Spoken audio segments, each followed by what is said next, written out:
Aloha my kako and welcome back to another book review. I am Mama Kitty and today we are going to be looking at Coram House by Bailey Seybolt. According to her website, this is Seybolt's debut novel, which I think is really, really cool. But she does have a lot of other sort of writing achievements to her name that are just not novels. One of the things she points out in her little author bio is that she's from New York, but right now lives in Vermont with her family, which I think is interesting because it sort of explains why she chose those two locations for our leading lady. So Coram House is another ARC that I received via NetGalley. For those of you who are new here or just have never heard of what it is, ARCs are advanced reader copy, where basically I get a free version of often like either unedited or unperfected, quote unquote, right, versions of the novel in exchange for an honest review. I was definitely really excited for this novel, partially because the synopsis was interesting, but mostly because the leading lady is a writer. I also like 100% judge books by their cover, and her very simple but very effective cover definitely caught my eye.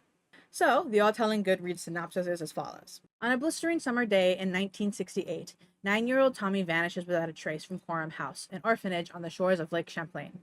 Some say a nun drowned him, others say he ran away, or maybe he never existed. 50 years later, his disappearance is still unsolved. Struggling true crime writer Alex Kelly needs a fresh start. When she's asked to ghostwrite a book about the orphanage and the abuses that occurred there, she packs up her belongings and moves to wintry Burlington, Vermont. As Alex tries to untangle the conflicting stories surrounding Tommy's disappearance, her investigation takes a chilling turn when she discovers a woman's body in the lake. Alex is convinced the death is connected to Coram House's dark past, even if local police officer Russell Parker thinks she's just desperate for a career-saving story. As the body count rises, Alex must prove that the key to finding the killer lies in Tommy's murder, or risk becoming the next victim.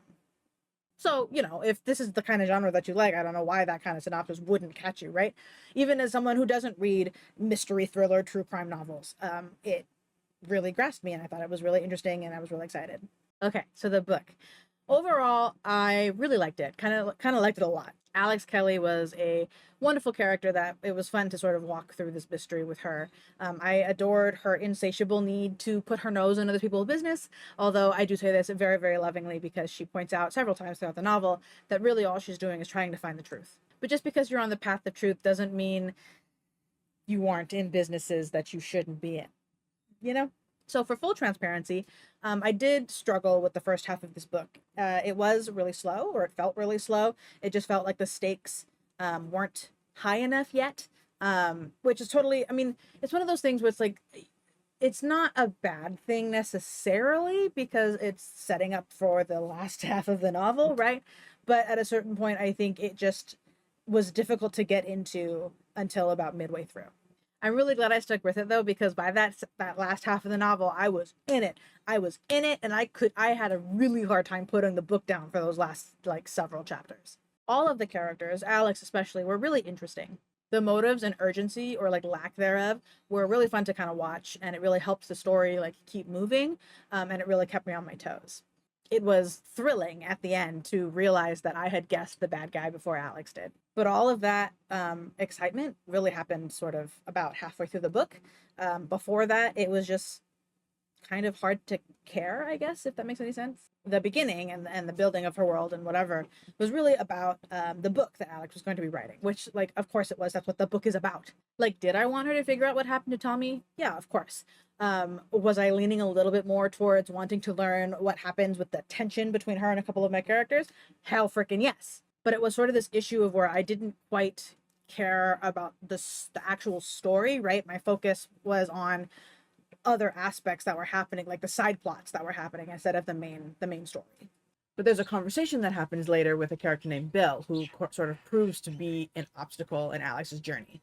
Like everything he says kind of throws doubt and onto Alex's her own theories.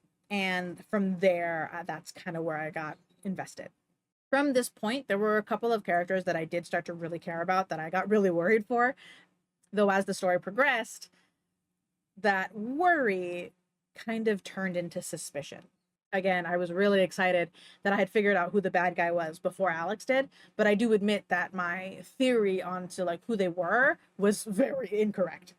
I thought it was kind of funny, realizing, that my theories were incorrect, just because at a certain point it became like why would my theory had ever would never it never would have become an outcome, because it just doesn't make any sense. Like mystery novels of this kind are just so much fun for me because I am so bad at sussing out how it kind of is going to go down, while also being really good at being like, oh, that's the bad guy. Alex's character, right, the main character, was a lot of fun. I liked her pretty much all the way through the book, although sort of in that first half, right, I was feeling kind of meh about her. She kind of started out a little whiny sounding, but I think that probably has a lot to do with, one, she has a shoot ton of baggage, right? She is so traumatized, it's insane. But I think maybe from an analysis standpoint that we as the reader are also supposed to sort of doubt her, like really like doubt what she's there for, right? She claims that she's there looking for truth, but the way she goes about certain things and the kind of information she gives or gets sort of can kind of lead to like suspecting that maybe she's not being as truthful as she thinks she is.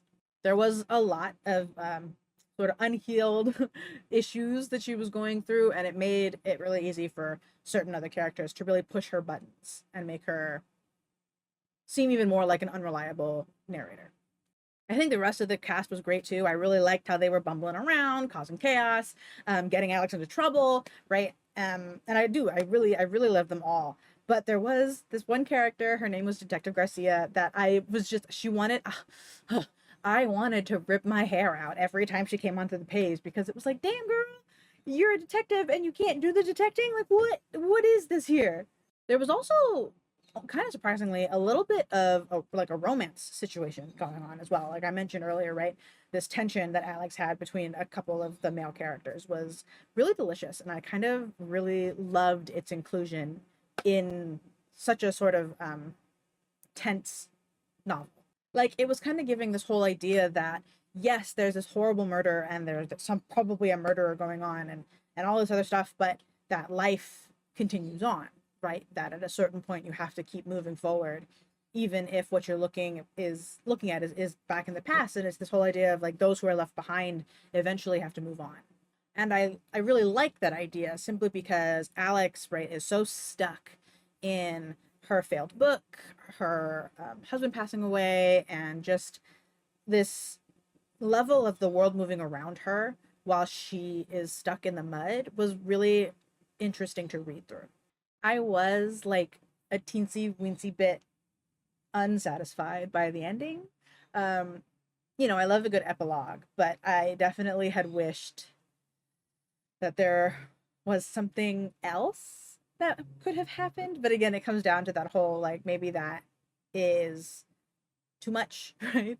I mean, granted, like don't get me wrong, I liked how it ended. I think that the conversation she had with that particular character at the end was a conversation that really needed to happen for her and her closure and the closure around the farmhouse case, right? But I just there was a thing that I wish had happened, and I really wanted it to happen, and it didn't happen, and I was sad. So yeah, so I think I can say that I really liked it for the most part. I'm gonna go ahead and give it a 4 out of 5 stars. It probably would have been a 3, but the last half of the book was really just it was so good. Yeah, I would recommend this book to anybody who likes mystery and thriller and true crime and all of that. Like it's just a really good, fun novel to read. The next book we're going to be reading is an arc called Stars and Soil by Dax Murray. Murray? Murray. I don't know. I will learn how to pronounce the name. I'm sorry. It's an LGBTQIA plus fantasy novel, and that is all I have. That's all the information I have right now. It's another arc that I snagged off of NetGalley, and I'm very excited for it. The cover is so pretty. With that in mind, thank you all for watching. I deeply appreciate you, and I will see you guys all in the next one.